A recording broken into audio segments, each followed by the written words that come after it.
Angie, I will Hey. introduce everybody unless you want to start. Yeah, I just wanted to say good day, everyone. Thanks for attending the webinar with the 24/7 assessments team. I have a great crew on the line, which Tony will announce. So love Dr. Tony and his team, so doing some great things. The call is being recorded, so you can re-watch and keep learning. So I'm excited to have the team. So Dr. Tony, take it away and introduce your team. Thank you for being on the call today. Well, my pleasure, and thank you, Angie, for setting this up. Well, we have a great session today. We're going to talk about the marketing and sales of assessments. We have two of our stellar employees who will be doing the session today. First up will be Matt Dickson. Matt is our Chief Marketing Officer. Matt hails from San Francisco.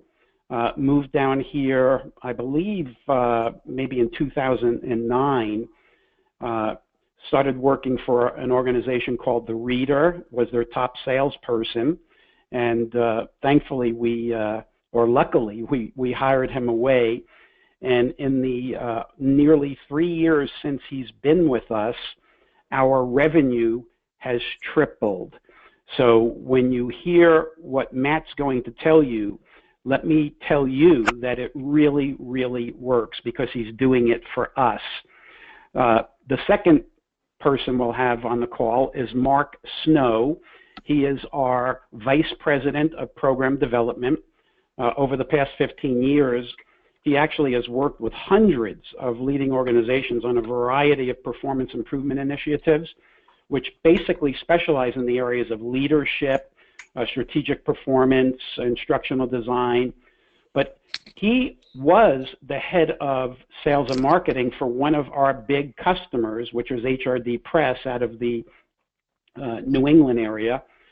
Mark lives in Boston, and we luckily got him in February, and he is not only doing great on the assessment side, but he is sort of initiating our Train the Trainer program for workshops, and I'm sure he'll tell you something about that. So without further ado, we'll start with Matt Dickson and then go on to Mark Snow, open it up for Q&A. So Matt, the ball's in your court.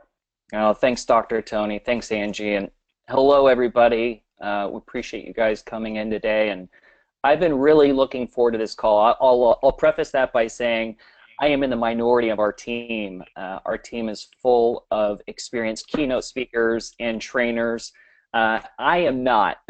So I'm going to do my best to live up to their very high standards.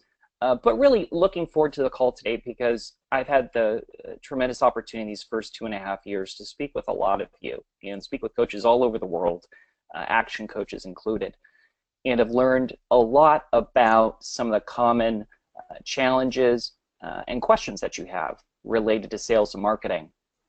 So what we're going to do today is I put together a brief PowerPoint, and we'll just kind of look at what some of these key areas are. And what I've done is really kind of formulated this whole presentation with the assumption that you are a solopreneur, that you are a lone wolf coach, maybe you have an assistant, maybe you don't. And the reason for that is I wanted to make sure that every recommendation and tip that I provided was not either cost prohibitive or time prohibitive, so that whether you're a team of 1 or a team of 100, everything we talk about today is relevant and doable. What we're going to kind of look at are a few different things. One of the first things we'll look at is in marketing, they talk about the 5 Ps. Sometimes people talk about the 7 Ps or the 6 Ps, but really the 5 Ps is the common perception, common way of looking at it. And what I've done is really taken those and taken it from the perspective of what those would be and what that would mean for a coach or independent business consultant. And so we're going to look at some very, very specific things that you can do from a sales and marketing perspective that you should be aware of and implementing on a daily basis to help your growth. We're also going to look at how you can best identify and source your clients. I like to tell coaches that the first thing you should do is look in the mirror, because recognizing what you do as an expert is going to help you identify who you should be selling to. Thirdly, we'll look at some basic marketing infrastructure, things that you should have in place, and some basic tips for that. That could be a webinar in and of itself, so we're just going to limit ourselves to a couple of things there, basic fundamentals that you need to have. We're going to also talk about the concept of negotiating value, not price. I imagine with coaching, you experience virtually every prospect or client comes back to you at some point in the negotiating process and asks you to come down in cost. Obviously, what we want to focus on is negotiating value and not price. So we'll talk about what that means and how to actually do that so that you can continue to earn what you deserve to earn, but still provide your clients exactly the results that they want. And then lastly, we're going to look at what it means to continue to learn and be a student for life and how that actually directly equates with earning more. So to get started, look at what the 5 Ps are. We're going to talk about what the 5 Ps are, why they matter. Again, conventional wisdom is that there are 5. On a side note, what's really interesting is Brian Tracy actually recently wrote on the 7 Ps of marketing. And Brian Tracy is actually one of our tentative keynote speakers at this year's conference that we're hosting here in San Diego in January. So the 5 Ps of marketing are product, price, promotion, place, and packaging. And let me also just preface in saying that not being a speaker, I love the give and take of a consultative process. So if at any point any of you have any questions, please feel free to interrupt and ask me a question so we can address that and kind of go over it. So the first P is product.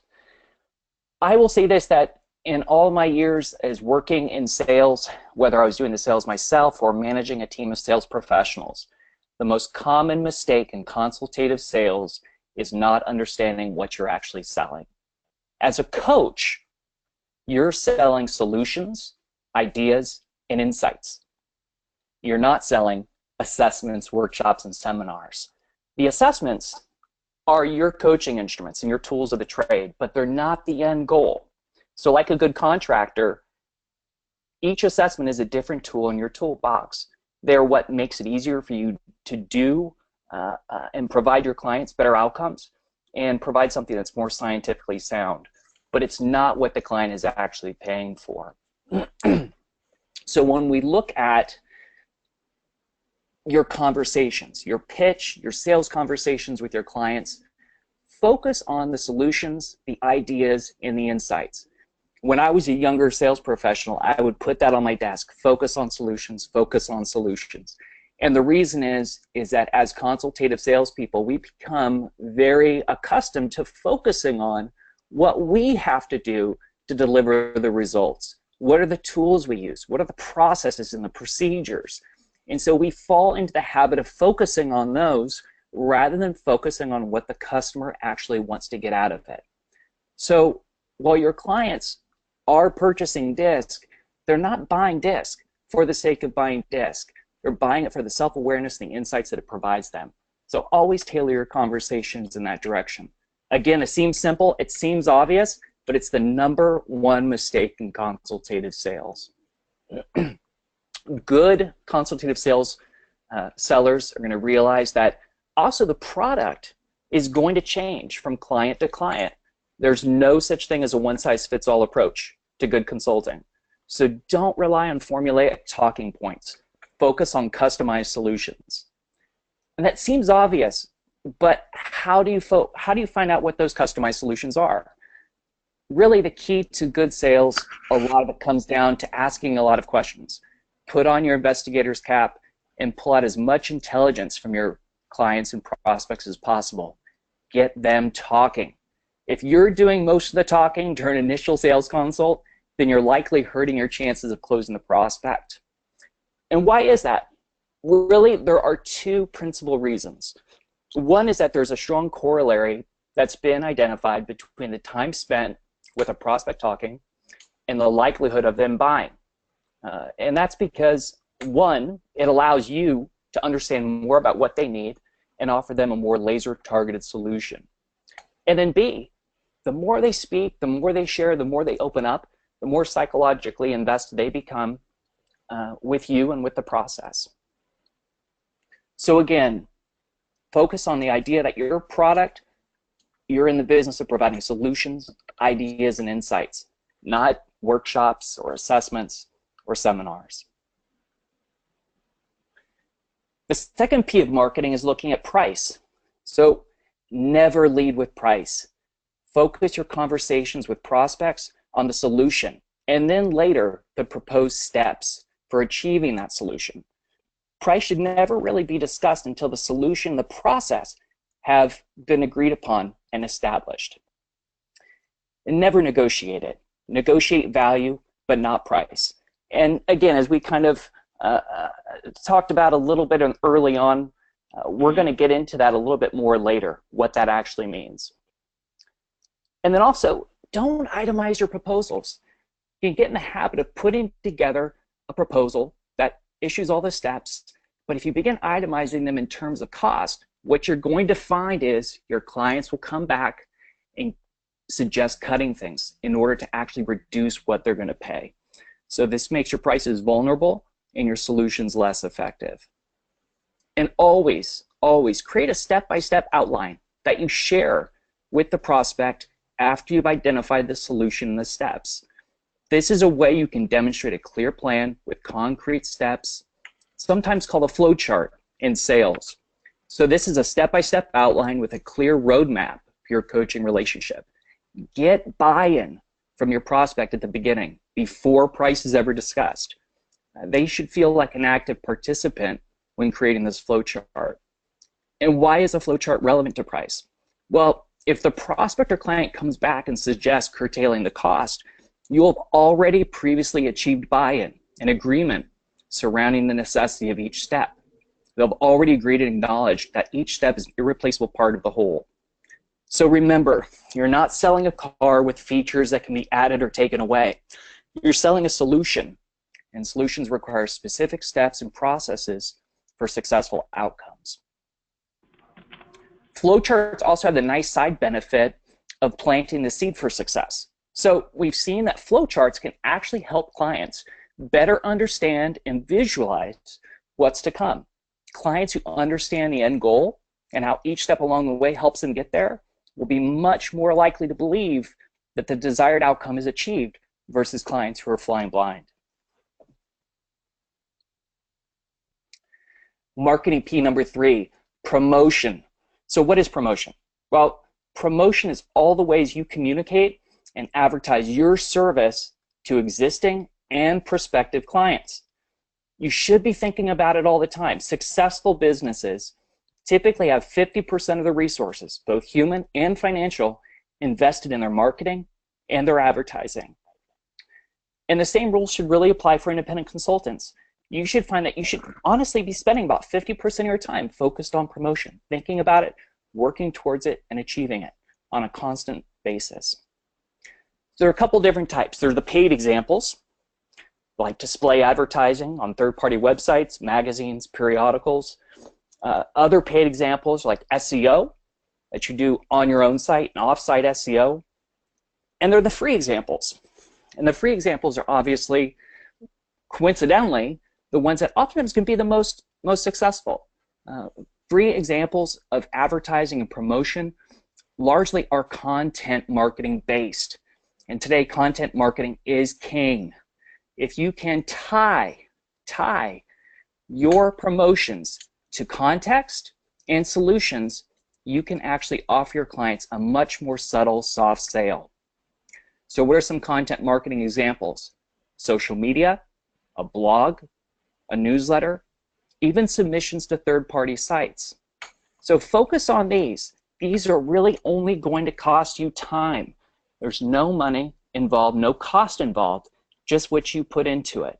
And again, these are the most effective means for advertising and growing your business. Marketing P number 4 is place. So what does place mean if you're an independent consultant? Well, it's about location. Play to your strengths. If you're an independent consultant working from a home office, obviously it's not going to work to your advantage to have your clients and prospects meeting you there. Get to know your prospect by seeing them and meeting them in their own natural environment. Alternatively, if you're working with clients from a distance, you can also use technology that puts a name with a face. Some of our favorites here over at Assessments 24/7 are Zoom, which is great. It's very, very easy. I understand that a lot of action coaches already use that. There's Skype and other video call technologies. Last P, packaging. So if solutions are your product, then what's the packaging? It's you. You embody your product. Independent consultants of all kinds are walking, talking brands. Think of real estate agents or attorneys or speakers. Their headshots and photographs are everywhere. Great coaches tend to have a knack for performance.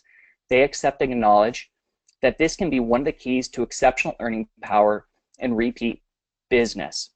One of our speakers at a previous conference that we had here in San Diego was Patricia Fripp, and she actually talks about accentuating your appearance to enhance your brand identity. Don't be afraid to stand out and have something signature. Jeffrey Gitomer is a great example of that. Jeffrey's going to be speaking at our conference this year, and he may be the king of marketing packaging as a walking, talking brand. Also, focus on white labeling everything. Everything you send out, everything you sell, everything you share should have your logo, your name, and your contact information on it. At Assessments 24/7, because we focus on working with coaches and resellers, this is something we really believe in, and we've made an automatic feature of the assessments, the reports, and the online questionnaires with your brand and your logo on them. Also, remember that product design matters now more than ever. The average consumer doesn't know enough about what you're selling to ascertain its quality in any real substantial way. So instead, what consumers have come to rely on is product design and presentation to inform their opinion. Really good examples of that: Apple Computers, Tesla Motors, Google, arguably the three most identifiable business success stories of the early 21st century, and they have mastered that. So what is packaging really about? It's not about looking pretty, it's about communication. Packaging communicates your value and your quality relative to that of your competitors. So when you minimize the importance of packaging, which can be easy to do, people will write it off as superficial, but what you're doing is you're really undermining yourself. The world's largest industry is the advertising industry. It's not a coincidence. So we just went over the 5 Ps of marketing as they relate to being an independent consultant: product, price, promotion, place, and packaging. Any questions, or anybody want to kind of follow up? Or Mark, would you like to add anything to that? Well, we have a question. We have a question here, particularly when you were talking about promotion. You talked about some of the things in general, like social networking, et cetera. But what are some of the specific things that we do here that coaches and consultants can also do? So give some very specific examples. Yeah, that's great. So some really specific examples of what we do here and where we get the greatest mileage is with our content marketing. And again, content marketing is free. Your only investment is that of time. So when we look at content marketing, what we're looking at marketing that leverages context and some sort of entertainment value. So a newsletter is something that you could use and leverage as a form of content marketing. A blog, whether that blog is hosted on your site or hosted on LinkedIn, is another great example of content marketing and promotion. Similarly, obviously social media, which we'll talk about, is a huge one. And we'll look at some very specific examples of which social media channels are the best. But really, when we're looking at promotion, where we've gotten our greatest mileage and where I think time and again you're going to see the greatest results is when you're able to tie your promotion to context. And again, that's content-based marketing. So a newsletter, a blog, and social media. Great question. Mark, did you want to add anything regarding these 5 Ps? No, not right now. I thought it was well done, actually. I'm over here learning myself. So, no, carry on. Perfect. All right. Well, if there's no other questions, and Matt, you don't have anything else to cover on this, do you have more to cover? Yeah, that was just the first brief part. We just have a few more minutes, things to go over. So we talked about the 5 Ps was really the first part. One of the common, and I want to then really kind of drill into some specifics. When I speak to coaches, whether they be action coaches or other coaches, one of the most common questions I get from them is, how do I find clients? How do I identify my prospects? And I always tell them really the best way to identify who your clients' prospective prospects are is really look in the mirror. What is it that you do best? What makes you an expert? There was an example of a coach that I spoke to. She'd been a coach maybe for a couple of years, and she was having a hard time finding clients. And I asked her, well, what did you do before you were a coach? Well, she was like, well, I spent 20 years as a legal aid. I said, well, there you go. You're instantly an expert. You know more about what attorneys need and what a successful law office needs than virtually anybody else. Anybody else working in coaching, that is. So brand yourself as a coach for people within the legal industry. It automatically makes you an expert. There's no learning curve.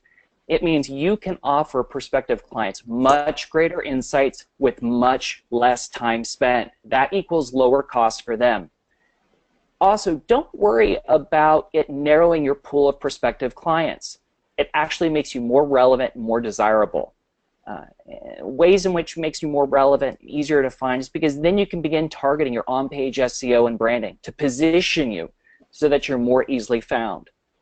Remember, even the world's smallest industry has tens of thousands of prospective clients. You're never going to exhaust your pool. It just makes it easier for them to find you while simultaneously making yourself the obvious choice. Basic marketing infrastructure for coaches. There's a lot here, so I'll make sure that everybody has access to some of this when they want to go back and kind of review it. But basically, there are just really 2 or 3 basic places to begin. And the first is your website. Remember, the website is the front door of your business. Modernity of design communicates relevance in today's world, and that goes back to the packaging concept. But real specific, let's drill in. What are the must-haves of any effective website for an independent consultant? There are really just a few here. You want to make sure you have a home page that communicates your unique value proposition, which is your expertise as a coach, which we just discussed. Why are you different and why are you relevant? Second, you want to have a page where you actually show your testimonials from current and former clients. But here's a effective trick to having an effective testimonials page. Don't just have quotes. Couple those quotes with headshots and the company name. This instantly lends credibility and accelerates what we call in advertising the trust mechanism. People are going to believe those quotes. Blind quotes without attribution, it's been shown time and again, do not do anything. So that's really one trick to having an effective testimonials page. You'll see that we do that on our site. Also, have topical pages for the different tools and services.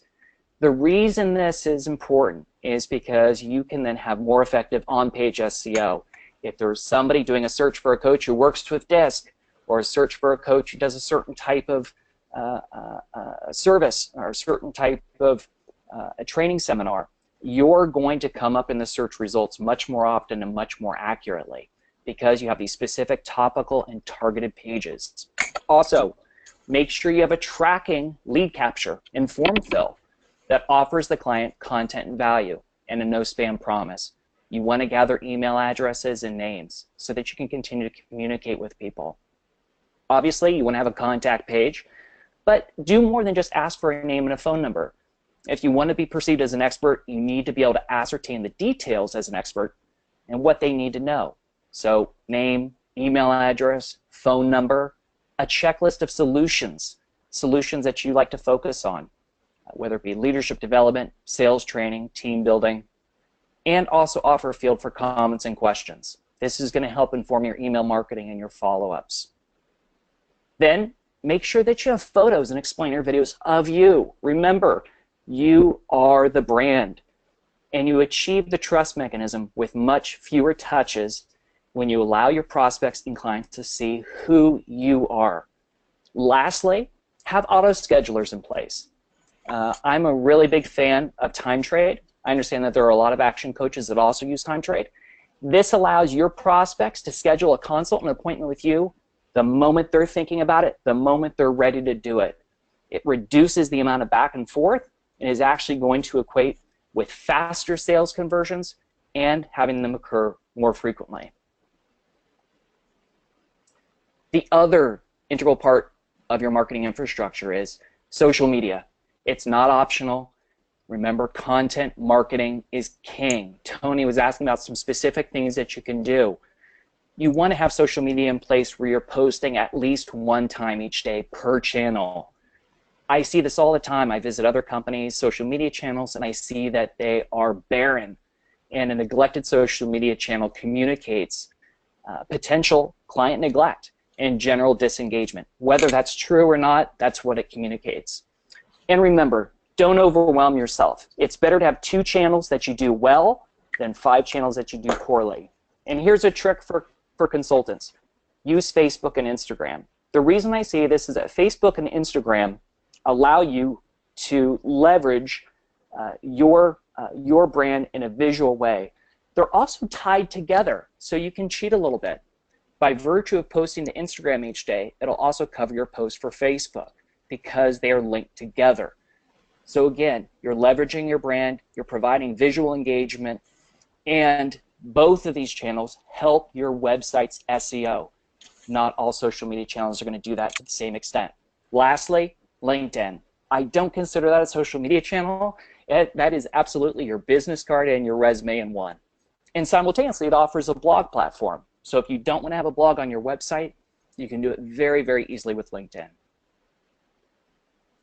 Third, your CRM.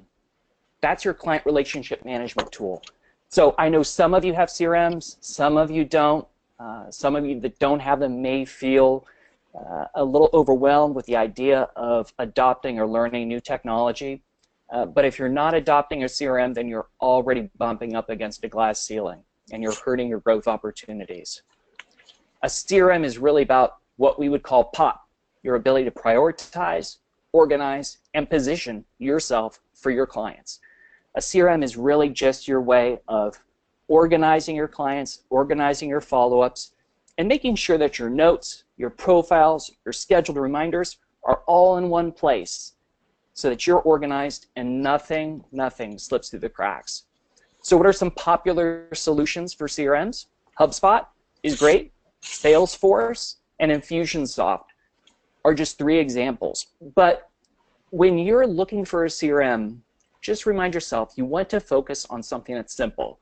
CRMs should be there to make your job easier, not harder. So compare features and ask yourself what's important. Remember, it's there to work for you, not the other way around. So those, again, are the 3 principal infrastructure components for good consulting. When negotiating value, not price. Actually, can I tack into something there, Brandon? Yeah, go for it. I'm sorry, Matt.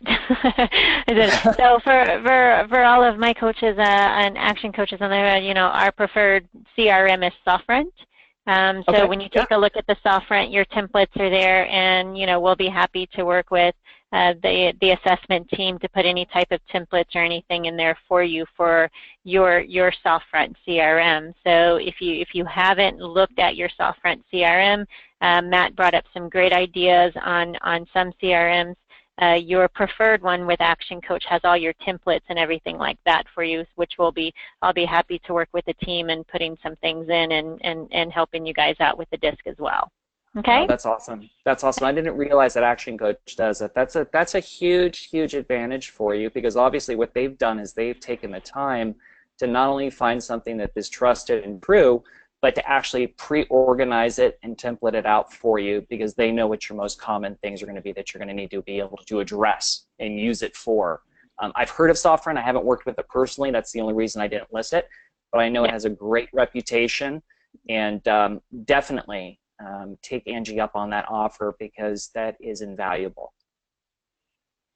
Thank you. Yeah, but we were talking about too, this is one of the other things, and we're basically at the end. I just want to touch here upon the concept of negotiating value, not price. So oftentimes when I speak to coaches, we'll talk about how they're bundling their proposals and how important that is, and not to itemize them. We also talked about the flow chart, and to use that at the beginning to establish your client's buy-in and make sure you have their participation. But how you negotiate value, not price. What this means is that you're focusing on what the value add is, not how much you're going to come down. So when you negotiate for price and not for value, what you're doing is you're hurting yourself. You're either having to accept that you're going to make less for what you do, or you're going to have to remove tools and time that hurt your client's chances for success. So when your prospects, your clients come back and they're like, Jim, the price is too high, what can we do? I just can't afford this. Rather than looking at the price, go back and look at what are some actual value adds. So you're not actually negotiating on the price, you're bringing more to the table that you can do for them. Some common value adds are leveraging those times which cost you, either in time or in money. So time, it could be an extra workshop. Money, it could be extra free assessments. Then there are the uncommon value adds, and we do a few things here at Assessments 24/7 to help you with that. I was speaking with a coach the other day, and I recommended to her, I said, you know, the team reports, the group reports, the disc collaboration reports are 100% free. When somebody comes back to you and they want you to come down in price, why don't you instead go back and offer them more reporting? Leverage the fact that these reports we provide you are unlimited and 100% free. You're giving your client more for the money, and in turn, on the other side, it's not costing you anything. So that's really how you focus on negotiating on value and not price, and some tricks that you can do to help you in that respect. And then lastly, learning more is earning more. We do a few things here at Assessments 24/7 to help you. Mark will talk about that, but whether it's with us or with somebody else, just remember that expanding your expertise only helps you attract more new clients, and it enables you to go back to your past clients and offer them new services. It's always easier to double the dollar you already have than to go out and earn a new one, right? So use that newfound expertise to go back to the clients you've already had good relationships with and offer them new solutions, new insights, and new ideas with your newfound expertise. And that's really that's where we're at. We covered a few things there. I know that was kind of a lot, but again, we'll make this available for you so that you can kind of go back and review it. And then obviously, I'm here for you as a resource. So if you want to ever schedule an appointment or give me a call, I'd be happy to go over some specific solutions for you, even help you review some of the things that you're doing from a marketing perspective. With that said, are there any questions, thoughts, or anything that I can kind of touch upon to review that? I think what we'll do is let's hear from Mark first, and then we'll open it up for any Q&A that may have come in, okay? Perfect, sounds good. Okay, so let's give the Mark, you the should screen. be good. Just go ahead and click. There we go. Perfect. Am I up? Yep, you are.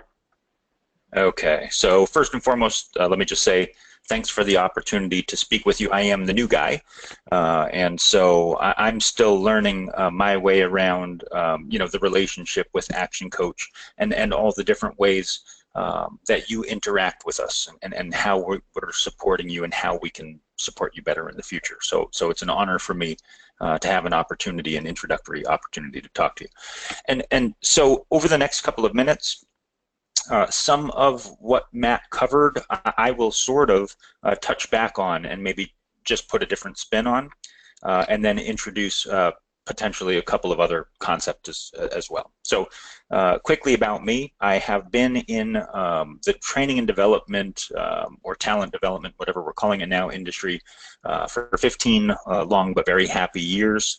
I spent 4 years on the board of directors for the Institute of Management Consultants, which is primarily, again, solo practitioners or small firm consultants, coaches, trainers.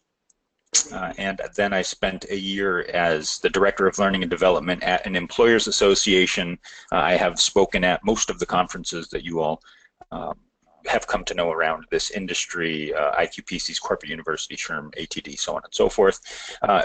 And that's just sort of a very quick introduction, but the bottom bullet is the one that's most important to me, and that is that all the way along those 15 years, I have always come back to my desire to help those folks who are independent, who are out there by themselves, who their support system is typically themselves just sitting at the desk rather than being in the car or what have you. And so anything that I can ever do to help, certainly let me know. At this point, with my time at HRD Press, at the Employers Association, and through the IMC, have probably talked to tens of thousands of consultants about what it is, trainers, coaches, about what it is that they see and experience and need out there in the marketplace. So the first thing I wanted to cover was just a couple of things that I see specific to coaches and consultants regarding things that they don't do well. So a couple of sales don'ts maybe to make a quick mental note of. And the first is don't get out there and position your marketing and position your sales efforts around a need for money. Typically, that's the first big no-no that we see, where it starts to look like a fire sale. And what happens sometimes is we even catch habit of then always getting into discount mode. And I'm sure that some of you on the phone have found yourself kind of every time you're in a sales conversation, or especially in instances where you really need a client or really want some work, that you start to discount way before you need to. And so I would say, you know, in terms of the way that you market, just be a little bit careful about the approaches that you take around discounting.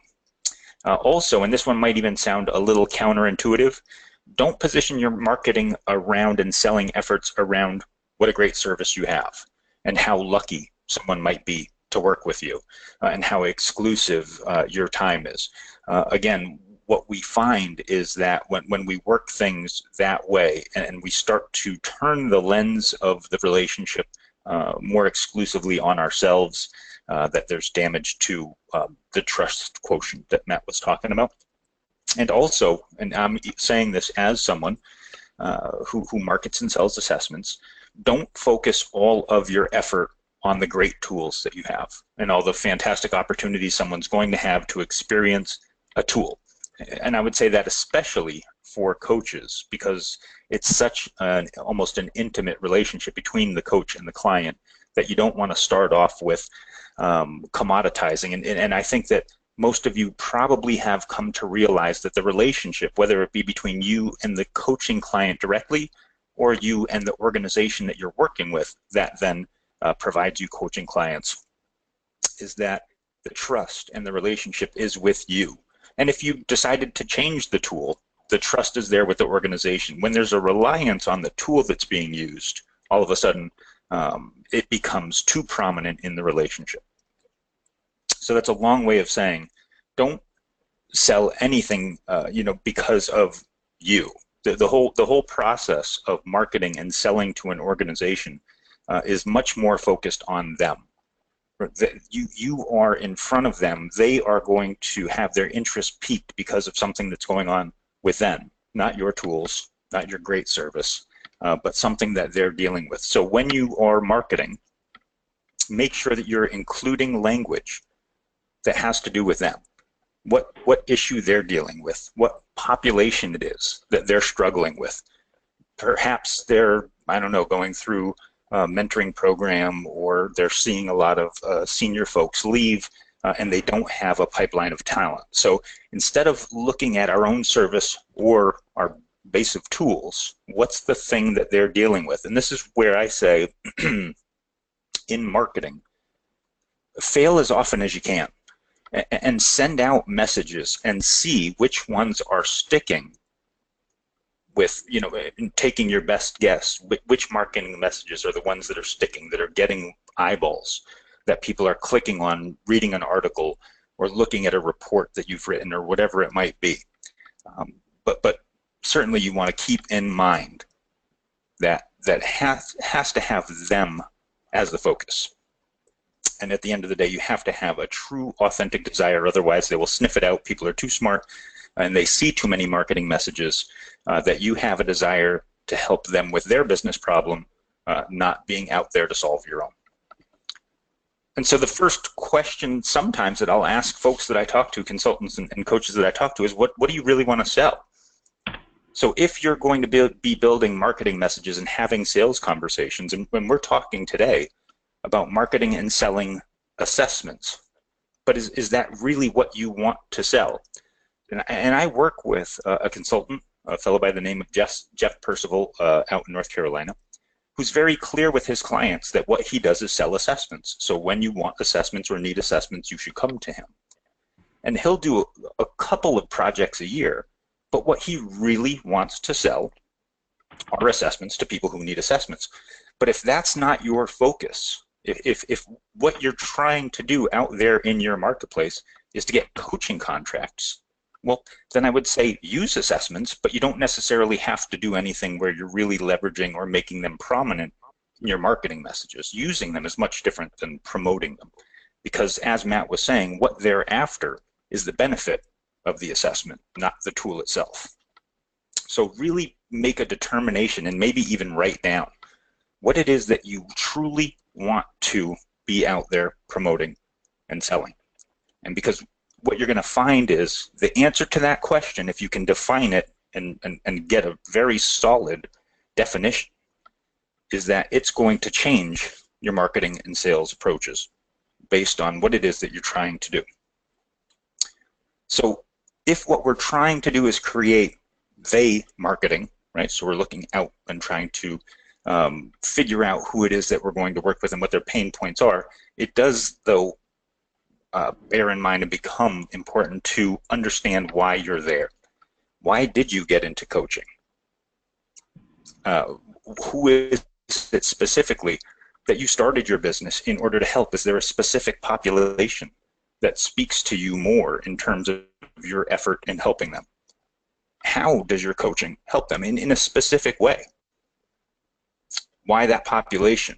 And again, where do you want assessments to play in that? Sometimes it is appropriate to have it a little bit more upfront, because it can, early in the conversation, pique someone's interest. And sometimes that depends on who you're talking to. Other times it's almost not mentioned until the assessment invitation comes. But those are questions that you need to ask yourself and potentially the client. And by doing that, asking yourself those specific questions, what you can do is create a stickier audience. And sometimes it's with a smaller amount of people. So I actually grabbed two actual examples from coaches' websites about what they do. And so the first, are you all still with me? Yes. Yes.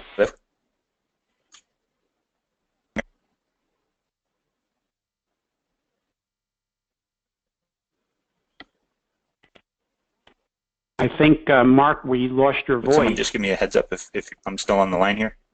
Yes, you are. You're on. Brandon, can you text him and let him know he's still online, please? He must not be hearing us. Mark? He was breaking up, so let's see. Yeah. Back? Are you there, Mark? Hello? Mark. We're here, Mark.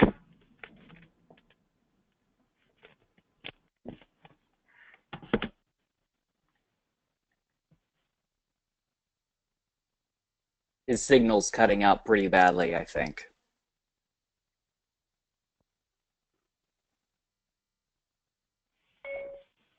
We hear you. keep going.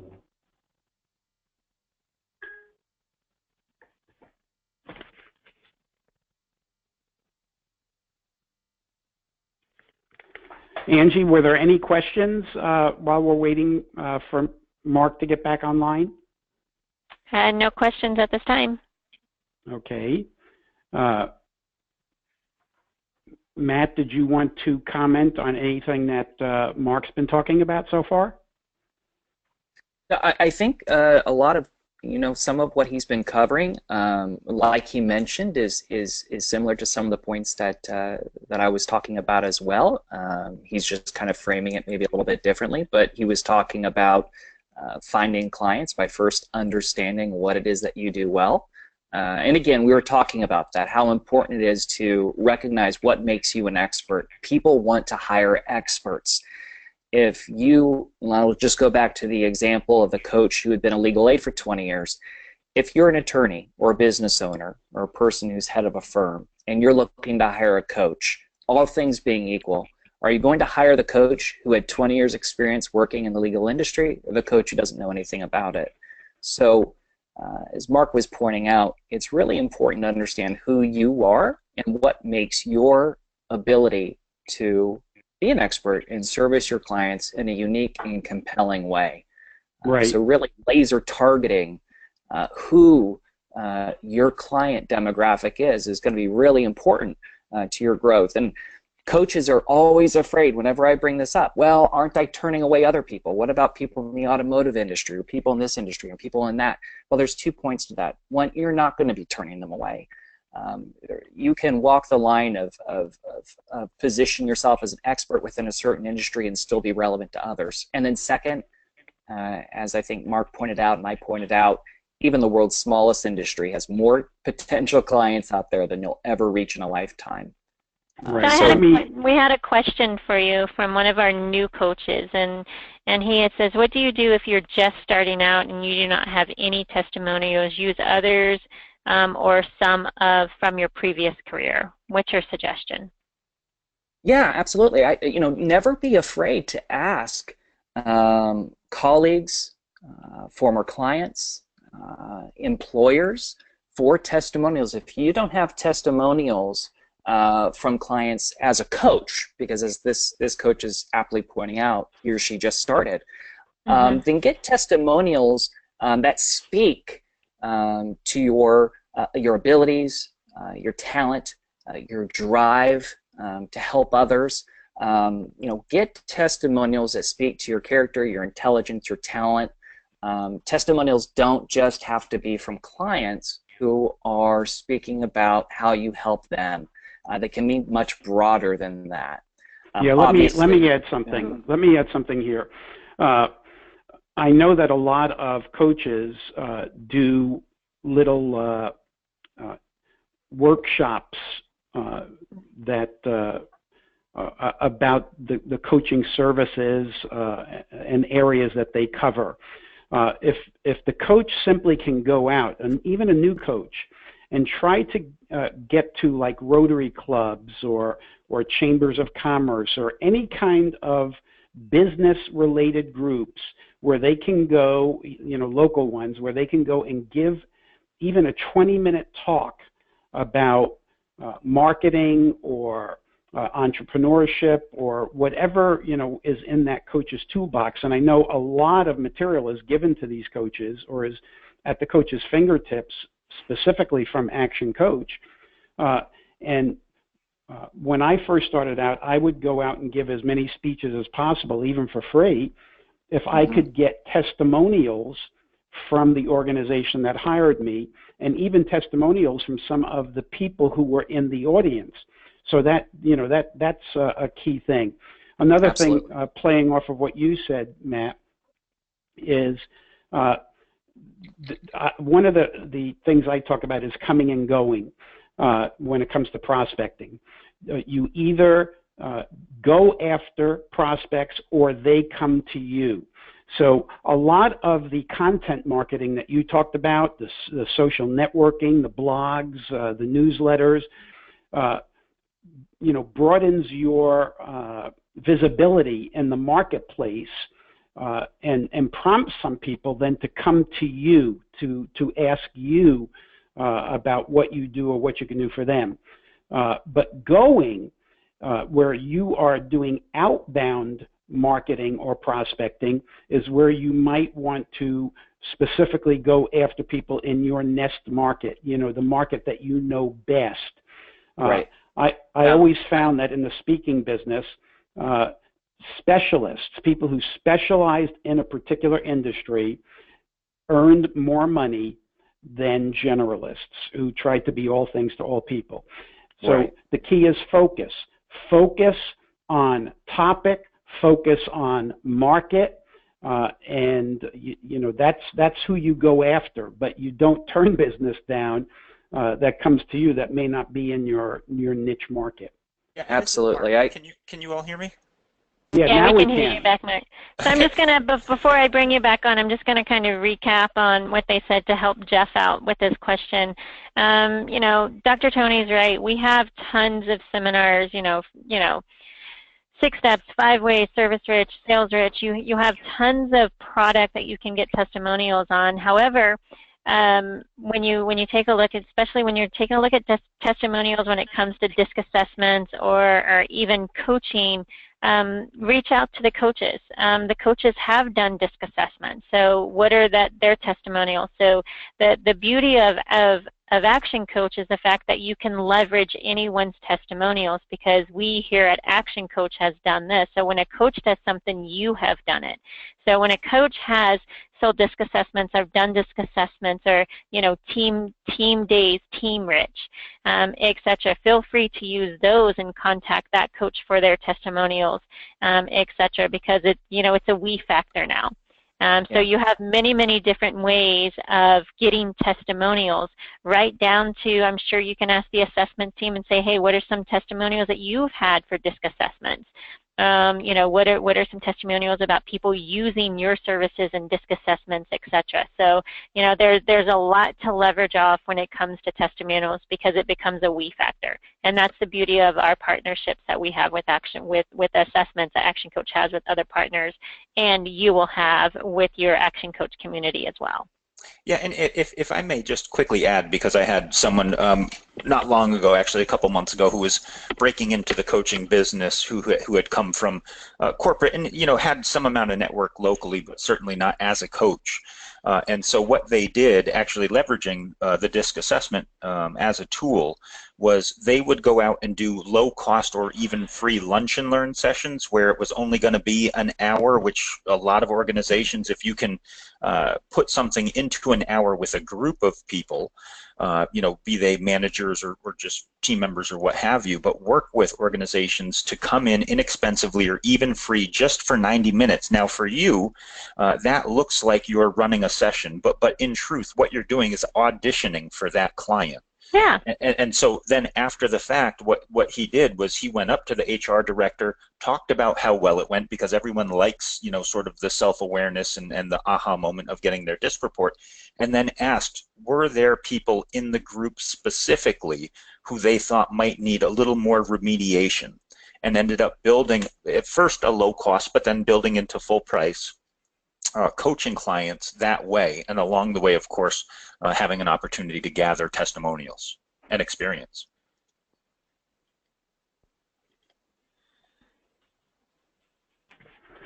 Perfect. So, Angie, can we bring... Mark's already on. Okay, Mark, you can bring up where you left off. Okay. So you're still with me here? Yeah. We're all with you. We've been with you all the time. And I appreciate it. Okay, so what I was saying, and I think that this was actually being discussed to a degree, was that idea of focus. So I was telling you that I had gone out and looked at some websites for coaches. One example was my coaching services help people reach their goals. It's very generic. This speaks potentially to a large audience, but speaks loudly to none. Here was another example, and that was, I can't even see my own example here. I focus on building successful first-year supervisors for fast food franchisees, measurably reversing the trend in turnover to your most important operational position. So Now, are we speaking to everyone? No. But where example one may or may not have had someone, sort of have the flag raised in terms of interest, because they might just sort of have it gloss over them.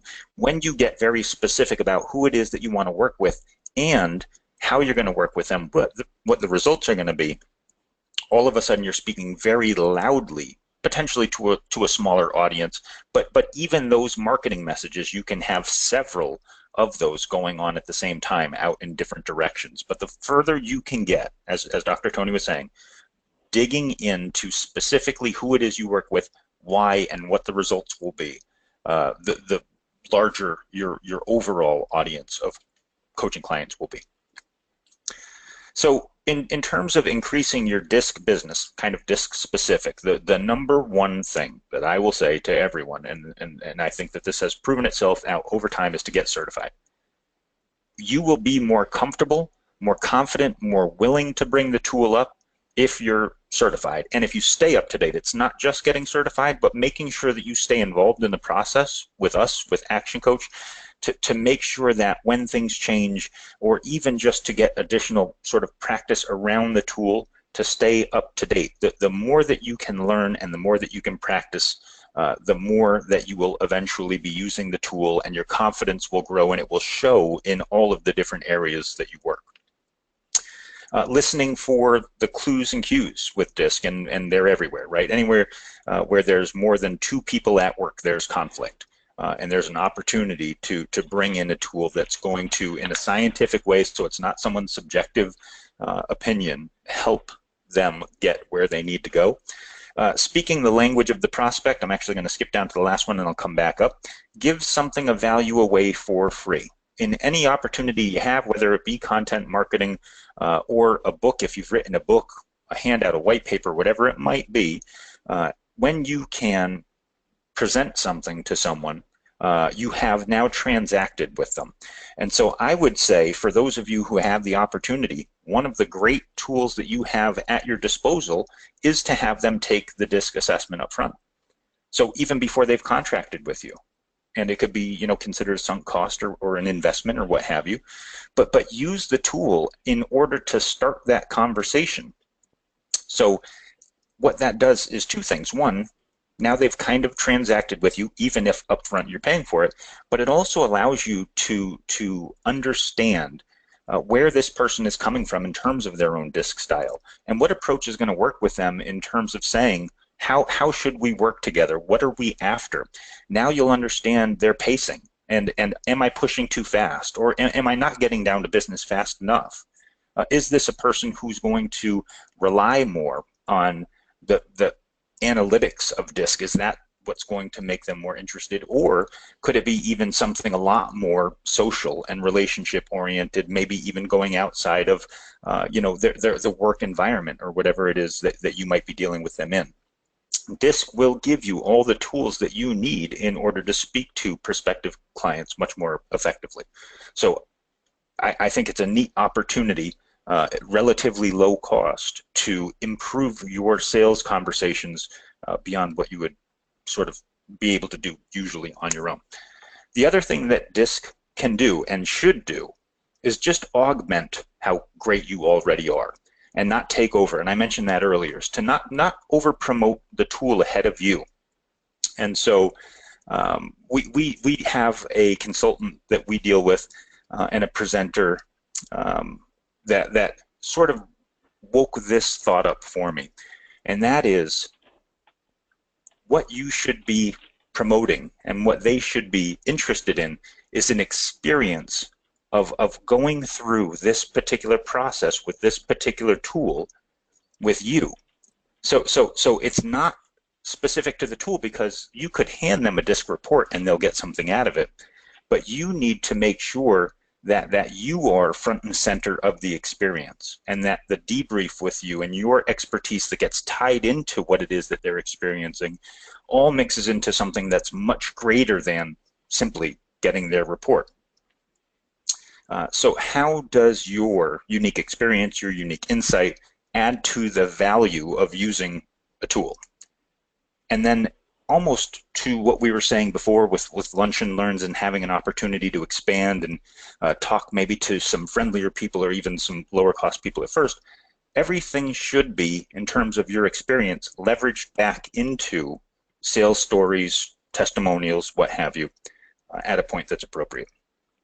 Mark, yeah. We're at 1 o'clock, and Okay. I believe, you know, if you could wrap up with this last slide, that would be great. And then we'll turn it back over to Angie. Sure. So one of the other things that I recommend for folks is to create success stories. What are, I guess, let's call them mini ROI case studies. So when you're working with folks, ask them if you can document the process, whether it be directly with them. Where do they want to be, or with an organization, where does the organization need them to be? Where are they currently? Sort of document the transformative process of your coaching, and then at the end, what is the altered state? So eventually what you have is a permissed case study of going from where they are and then tracking the path to where it is that they wanted or needed to be through the organization. So most folks are interested because there may be some data that you can provide to them as part of this case study building that's interesting or useful or even necessary for them on their own side. So more times than not, people will enjoy participating in that process. And so I'll go ahead and pause there, and we can open up to any other questions. Again, I appreciate the time, and I apologize for the technical difficulty. No problem. And Angie, we're going to turn it back over to you to wrap things up. Fantastic. Well, thank you, Matt, Brandon, and Dr. Tony. It's always a pleasure. No questions. So fantastic job. It's always great to see the sales and marketing side, and that's basically very important to our coaches. So I appreciate an expression of gratitude to the 24/7 assessment team. Thanks for all you do.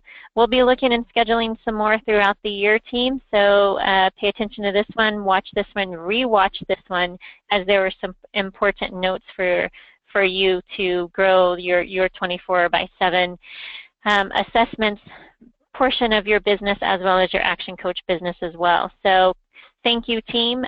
Thank you for everything that you've done and continue to do for Action Coach. So everyone have a wonderful week, and yeah, make it an awesome week and be awesome. Everyone, okay, be great. Bye for now. Thank you, Angie. Thanks, Excellent. Angie.